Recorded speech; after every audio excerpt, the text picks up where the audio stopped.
আমি প্রতিদিন এখন মৈনীর গল্প বাক্স থেকে রাত্রির 11:30টার সময় লাইভে একটা করে গল্প পড়ছি।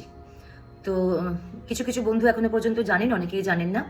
গতকাল রাত্রে আমি এরকমভাবে একটা লাইভে গল্প পড়ছিলাম, বিভূতিভূষণ বন্দ্যোপাধ্যায়ের তারানাথ তান্ত্রিকের গল্প। সেই গল্পটা অনেক সবাই দেখছিলেন, লাইভে প্রচুর মানুষ দেখছিলেন এবং কথাবার্তাও হচ্ছিল। কিন্তু কিছু একটা পাকামি করতে গিয়ে আপলোড করার সময় সেই ভিডিওটা আমি ডিলিট করে ফেলি। খুব মন খারাপ হয়ে যায়, অনেক মানুষ দেখছিলেন, স্বাভাবিকভাবেই মনটা খুব খারাপ হয়ে যায়। তো তাই জন্য আমি রাত্রির 2:30টার সময় আবার বসে লাইভে ওই গল্পটা পড়ি এবং আপলোডও করি। সেই গল্পটা এখনো পর্যন্ত মৈনীর গল্প বাক্স চ্যানেলে আছে। দয়া করে আপনাদের সবাইকে অনুরোধ করছি যে গল্পটা শুনুন পুরোটা, কারণ একটা অত্যন্ত অত্যন্ত প্রিয় গল্প।